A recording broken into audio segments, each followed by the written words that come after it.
Mountain, Island, Lightning Bolt, Spell Pierce, Switchblade, Stab Wound, Red Mage, Blue Mage.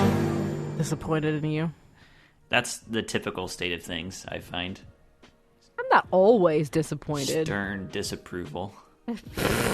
Not upset, not mad at me, but disappointed.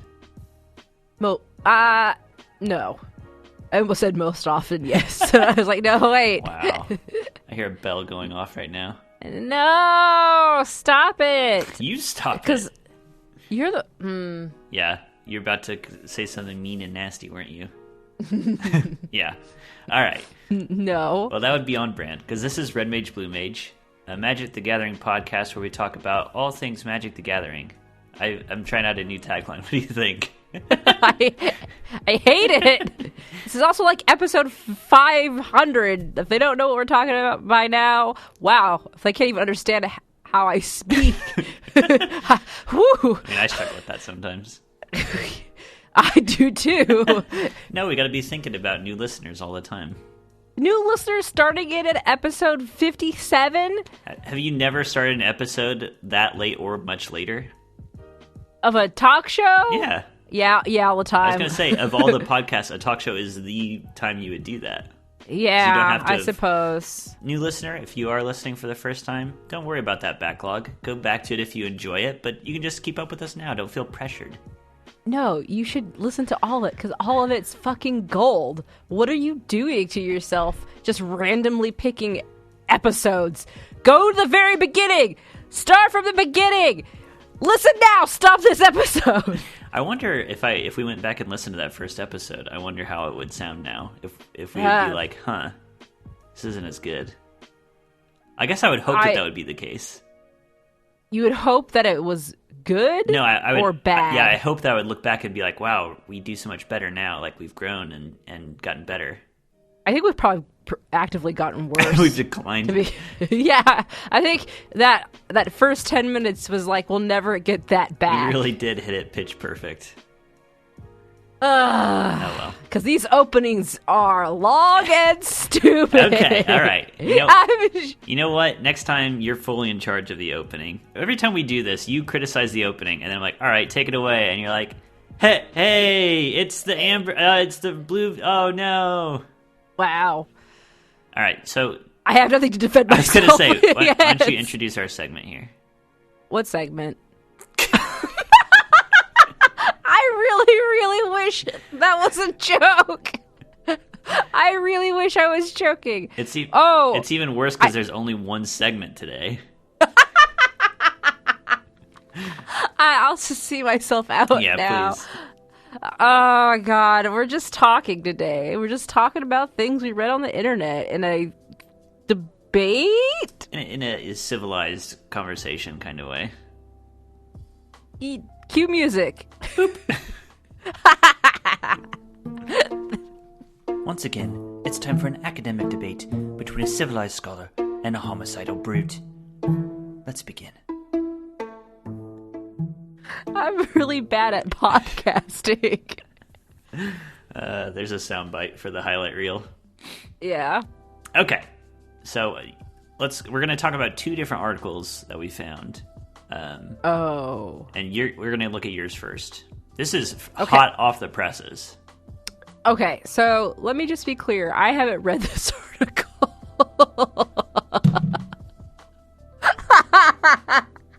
I hope the mic can pick up the sound of my eyes being rubbed. He took off his glasses and threw them down on the ground. So, I just saw a picture on the internet of a goblin card, and I was like, oh shit, what is this cool art that I've never seen before? I think the cards are pretty much, I think they're reprints, but just cool art. And, So tell them what we're talking about here. So apparently there is I don't know if it's a set, but it's like these sets of cards called Secret Lair. Mm-hmm. And Lair it's drops.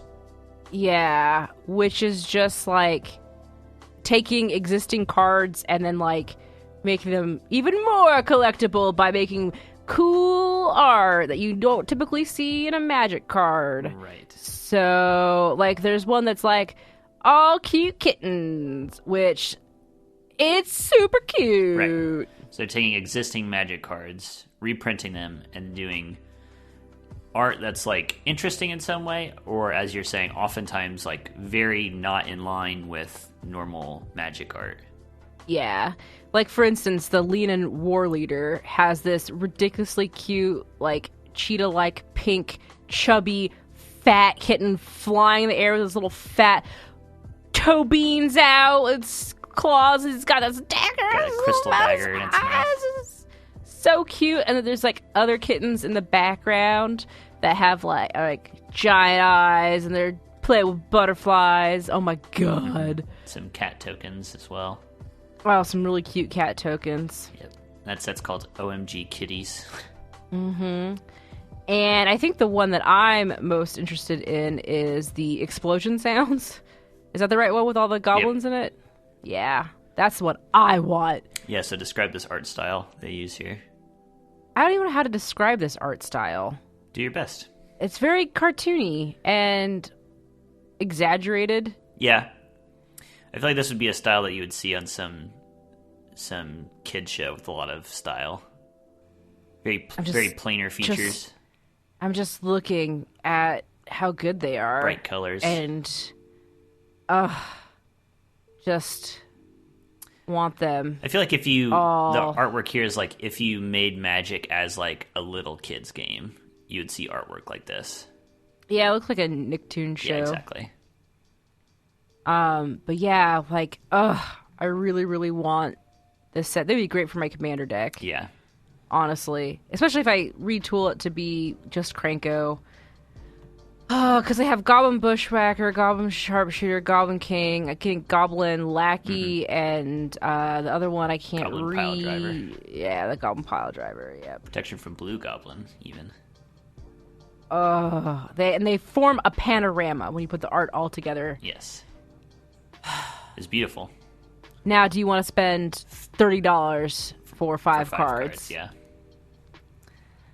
Okay, so there's I don't know. There's that, and then there's also they have a bunch of different sets they're going to be releasing. I mean, by the time this is out, you've probably heard about this, but if you don't know about it, still, sorry you missed your chance, but well, they'll probably be doing more of these. But basically, they have a 24-hour window that these things are on sale, and you can buy copies of them. And then after that, that's it. They're done forever. Mm-hmm. So, highly collectible. Super, super collectible. I'm trying to think which of these I would have my eye on the most. Not the slivers? No. I think, honestly, the Bitter Blossom one, I think is the most interesting to me. What's that one called? Bitter Blossom Just Dreams. Bitter Blossom Dreams. Yeah. So that one is the enchantment Bitter Blossom with new art with a bunch of the very creepy dragonfly insectile fairies from Lorwyn. And then it comes with 4 tokens that also have the same style, and they, like before, form this panorama of art, which is... So all you're doing is you're paying $30 for 4 tokens and 1 Bitter Blossom. Yes, although it has been noted already that Bitter Blossom itself right now, if this pack didn't exist, Bitter Blossom costs more than $30 to buy as a single. Oh, I see, So I see. it is a good value anyway. Gotcha. And it's just really cool and pretty. Yeah, plus you get tokens that are beautiful. God, it's all cool. It is, yeah. And then the other sets, you said OMG Kitties already. They've got Kaleidoscope Killers, so these are 5-color legends, which are done in this really cool... I don't know how to describe it exactly, but just like kaleidoscope, psychedelic art. Yeah, prismatic. Something I would imagine being on the wall in a room that has a black light. Yeah, that's a good way to describe it. There's a very interesting one called Seeing Visions. It is a playset, so it's 4 copies of Seeing Visions, each with its own art. And this one is the most out there, I feel like, art style, because they have 4 artists and with 4 very different takes on the art. Yeah, one's very Art Nouveau. One almost looks like pixel art or like video game art. One's back in that psychedelic, Right. and then one looks more like old magic art. Yes. Like way back in the Like way back. stasis kind of looking art. Yeah. I think I'd be very interested in that. I think that's just. I don't need 4 copies of Serum Visions for $30. Oh, man. So It prints money! yeah. So what did you want to talk about with these? You just want to say it's cool? I think it's cool, but also just like, there's a part of me that's also like, but why though? Mm-hmm. I get it. It's money. So what's your objection to it? Or your Oh, I have no objection to it. Like, I think they're doing what a business should be doing, which is getting a like, cool product into the hands of the people that want it? Yes, exactly. I mean, I want the Goblin set so bad, Yeah. like, but I also am like, I don't know if I could just drop $30 on 5 cards, but then I think about how I pretty much have done that consistently with the singles I buy. So I'm like, I'm a dumbass. Why do I feel this way? Yeah. So I might get them.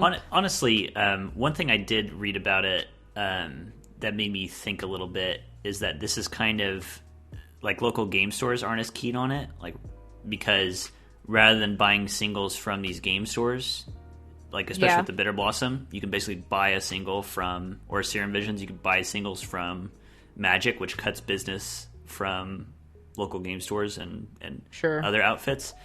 But for me personally, I don't have much sympathy for that because one, it's their product; they can do whatever they want with it. But two, I spend so much more money on giving money to these stores than I do giving money straight to Wizards. Yeah, definitely. I mean, I can't even imagine how much I've spent. Oh, I can, but I don't want to think about it. Yeah, you probably. It's better just to say I can't imagine. I can't. I'm not even going to even give it 2 seconds of thought. It's like Graham's number. I'm gonna buy. It's like a number bigger than thought. I'm just gonna buy these goblins. I think. You say that as you're clicking add to cart. Well, I can't until December 7th at 9 a.m. That's right, and you can do it anytime during that. But Which I would do it earlier rather than later because their websites are kind of notoriously garbage. Mm-hmm. I'm buying them. You're gonna get them. It's I decided. think so. Look at them. I'm trying to think what would they have to put out there for me to. I mean, they already got my the last thing I bought that was like this was the Jace Signature Spellbook, which was just reprints with cool new art and Jace theming, and I bought them because they were cool and they were reasonable. I think these are reasonably priced. Like, Yeah. I like the idea of spending target. I mean, it's why I buy singles. You're spending money on the exact things that you want rather than a bunch of packs and getting a bunch of crap that you don't want.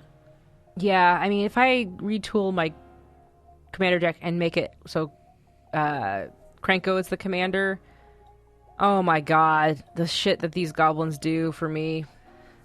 Yeah. I do. The thing I kind of feel with this too is they've been putting out a lot, like between this and all the stuff in Eldraine, like the collector boosters with like full art, extended art, showcase art, alternate showcase art with extended frames, like all this stuff. It just feels like there's so many alternate versions of the cards that it almost makes it less special when you do have one. Did we just have a talk recently about like things being more of stuff makes things less special? I'm not sure. And you were like, nah, I would be fine. It was about traveling back through time. You're like, if you could go back in time to live like a single moment, a good moment, wouldn't you do it? I was driving over some train tracks. We were on the phone. I remember talking about this. And then you were like, I could never get sick of that. Like, I would always. And I was like, I don't know. If, like, my greatest moment was eating a sandwich, I would get sick of eating that sandwich. You were saying that because then, yeah, you said that to me. You were like, wouldn't you get sick if you had to go back and relive? And then you're like, oh, no, you wouldn't. Yeah, you, Kenny, wouldn't. So what are you doing complaining about there being more things? I'm not. I'm just putting it. You just said it makes it less special. I'm saying I can see such an argument being made. Don't look away from me. Are you making this argument right now? No, I don't think so. It just feels like there's so much out there right now. Welcome to 2019. We just constantly are making shit. Constantly. And I want it. I want it all. I'm fine with it. Does it feel like it's oversaturated? Is that what you're saying? Yeah, that's what I'm saying. Like, you don't have time to, like, oh, I like this, before it's like, oh, wait, here's another set of goblin art that you didn't know that we were going to make, and it's even cooler. It fits you more. Right. But you spent $30 on this goblin art. Right. So. Yeah, and I suppose it doesn't. I mean, the thing is that now, rather than, oh, I have this special version, and that's why I want it, because it's so special and unique, now it's more like personalization. It's not that this is unique and nobody else has it. It's that this is one of 100 different varieties, and this one suits me personally. Right. So I want that. Like skins in League of Legends. It's not that it's hard to acquire them. It's just that I choose this one because it suits my personality. Right. Yeah. That's a good place to take it. Because Magic's all about self-expression. Exactly. And I want these golems because they look exactly like me. And act exactly like me. They definitely act exactly like you, aside from the protection from blue thing. As I pick stuff from my teeth. Okay. Do you have anything else you wanted to talk about here? No, I'm done. Okay.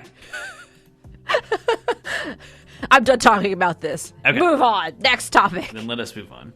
So I also have an article. This is from a little bit further ago, but it is less like of the current moment. It's a more general purpose. You could talk about this at any time kind of article. I read this one. Did you? I did. Wow. Okay. Then you're ready for my quiz. Yeah, go for it. Quiz me. All right. What is the fourth word?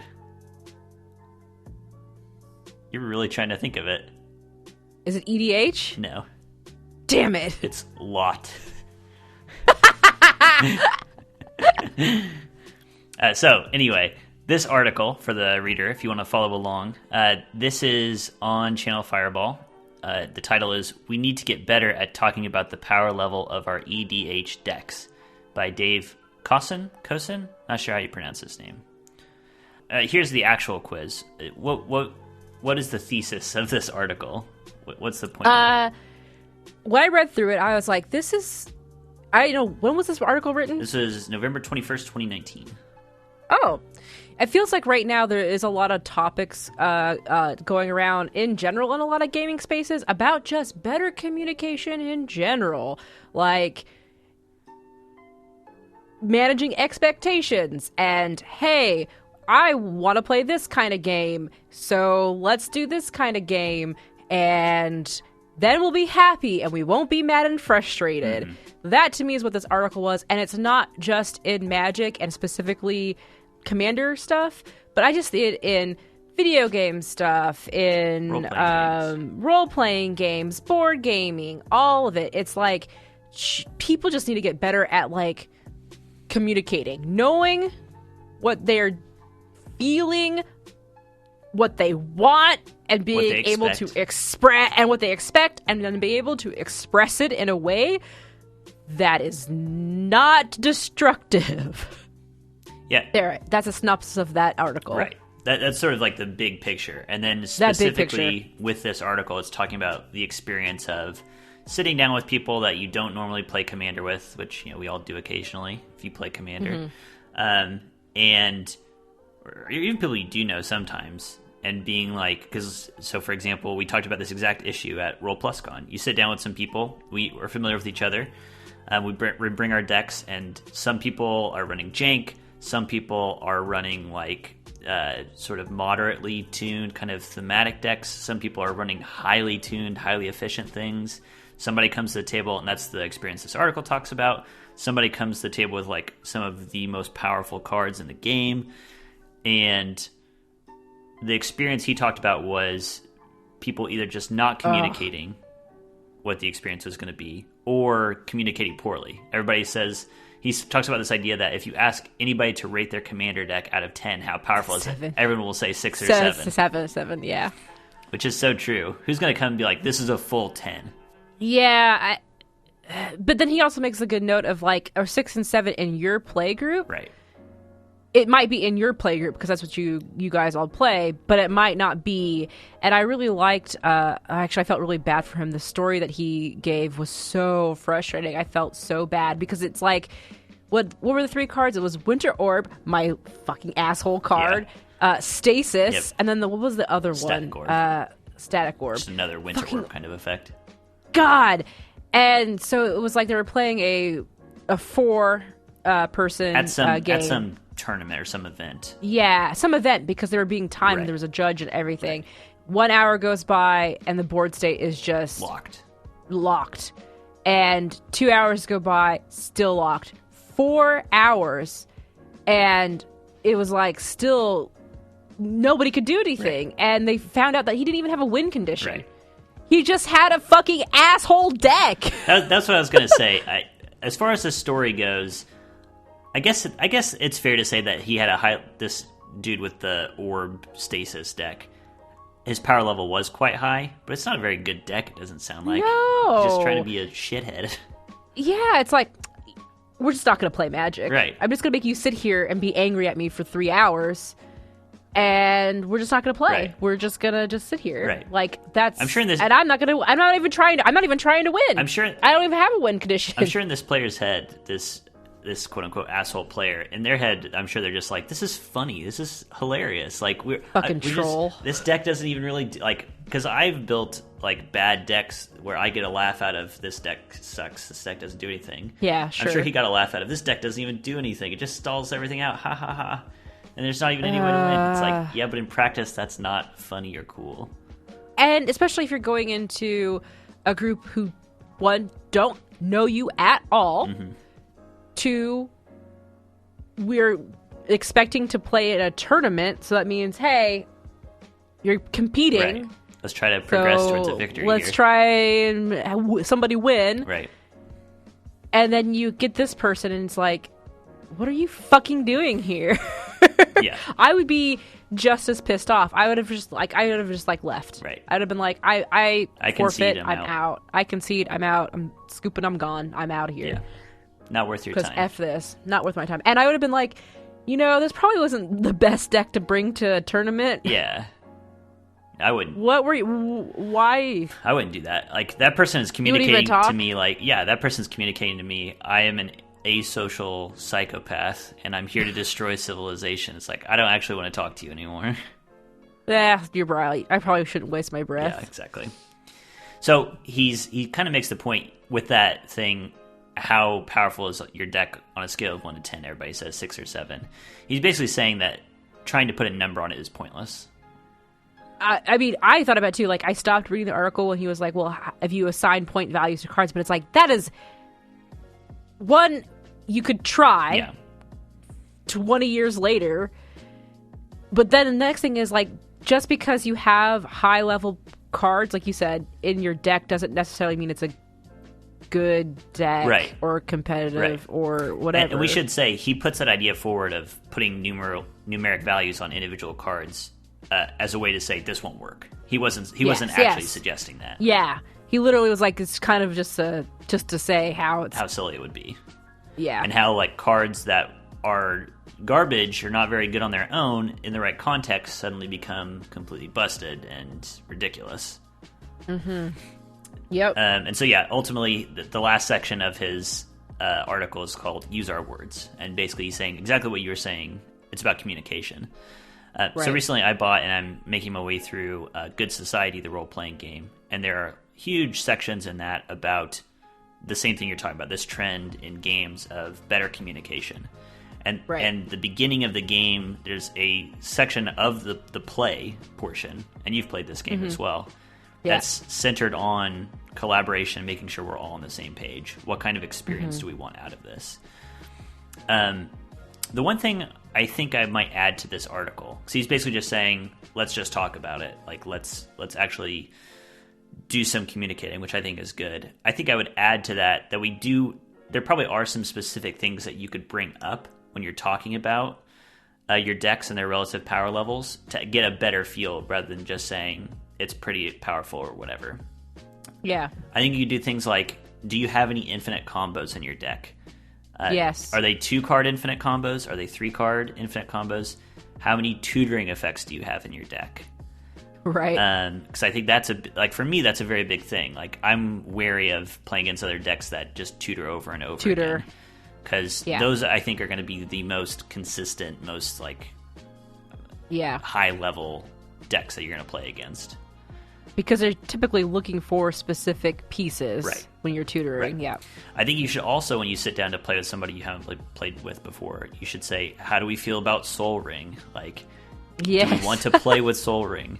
One thing I suggested, because Seth and I have talked about this a lot, because Soul Ring is one of my most hated cards, and yet I have it in all my commander decks, because how can you not? One thing I've talked about is going into a game and kind of having an agreement that you can play with Soul Ring, but it's just change the text so that it's 1 mana artifact that taps for just 1 mana instead of 2. Mm-hmm. And I think that still makes it quite powerful, but not so insanely broken. That puts it on a similar power level to Llanowar Elves, like a colorless Llanowar Elves, and I think that's very good. Yeah.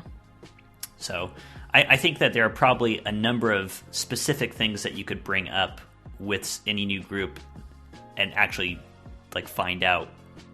Because the big thing he suggests is how does your deck plan to win? He suggests having that discussion at the beginning, which I think some readers and myself, my initial reaction is part of the fun is showing people what it's going to do. But it's it's going to be obvious pretty quickly what your deck is trying to do. My Nicol Bolas deck, as soon as I play, the Chain Veil or a proliferation spell, everybody's oh, he's got a Super Friends deck. It's not a secret, Yeah. So I think it's fair to go in and say, here's what this deck is trying to do. Or I just built a theme deck. Right, exactly. I'm a kind of player that just wants to see how many goblins I can get on the field. Right. Right. Or to have the same conversation I did about my Bolas deck on this show, where I was it's mostly just all the Bolas cards and Bolas referencing cards with a proliferation side theme. Yeah. I'm just interested in...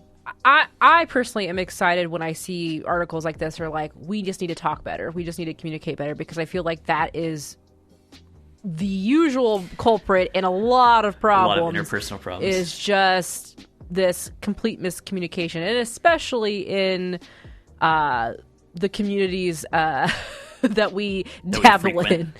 Yes, where it's and then the people who poo-poo communication tools. Yeah. It's are you kidding me? There's a reason why we need tools, because some people it's hard to do it unless you start doing it a lot. Oh, yeah. I was trying to think. We were just talking about this similar phenomenon recently, because there was that tweet going around about checking in style? Yeah, about friends. If it was a friend who texted this person who did the tweeting and was hey, I need to rant. Are you in a good headspace where I can do that? And she's yes. Or she said, no, not right now. I'll have to let me check back in with you tonight or whatever. Yeah. Yeah. And she was just saying how important that is to, respect your friend's mental space and ask before you unload on them. And there were a lot of about 50-50, about half of the people who responded to this tweet were yes, amen. That's really necessary. And half the people were what? You're manipulative. Right, exactly. And it's what? What are you talking about? Yeah. And meanwhile, the same people who are saying you're manipulative are the same people who are going to be outraged when they do vent and the other person's acting exasperated or tired or not paying attention. It's there's a way to avoid this problem. Right. I don't exactly. It's completely applicable to this topic we're talking about right now, the commander and unbalanced decks playing against each other, and this story that this guy had with playing with a guy who just was just an asshole. Yeah. I don't even know how to say it nicely. Asshole deck builder at the very least. Yeah, at least asshole Magic player. God, I would never. Anyway, it can happen. The one thing I'll say, my brother drafted a cube deck that was centered around Winter Orb, and he accidentally caused a game to go into this state where nobody can do anything. And it was miserable for him, and it was miserable for me. It's a funny story for us now, but I can see a Magic player doesn't really understand what these cards are meant for. They just know they're powerful and throw them into a deck, and then you wind up in this situation. Right, but that guy in that story specifically, obviously, 4 hours, Probably, yeah. didn't say, "Oh, guys, I'm so sorry. I didn't realize that this would happen. Yeah, that's true. My bad." That's true. Blah, blah, blah, blah, blah. Yeah, the point of it was That's he was kind of misrepresenting what his deck was doing. Yeah. But yeah, going back to that tweet, I really appreciate that kind of communication style a lot, and tools exist for a reason, man. Yeah. Because not everybody is good, and you need to check in because miscommunication, misunderstanding happens all the time. Yep. There's a quote, I forget where it comes from, but it's something like, I would rather rely on the words coming out of a person's mouth than my power as a psychic. Yes. It's so much better to communicate and go by what somebody says than go on, because knowing what somebody thinks is very, very hard. Even when you do have the communication, it can be difficult. Give yourself all the info you can. Right. And I think about things that are supposed to be, fun, like playing games. Yes. Should be fun. And if you're the only one at the table having fun, and I don't even know if that person in that story was actually having fun, the person, we don't know. Not, yeah. Maybe not. But if you're the only one at the table having fun, and it's because your players are miserable, the other players that you are playing this game together with are miserable, and you're enjoying it, what is wrong with yeah. you? You're and I get, I understand, playing against a control player, that's fine. I can deal with it. If there's she says through gritted teeth. If there's a fucking strategy to it, and not just if you're trying to achieve victory.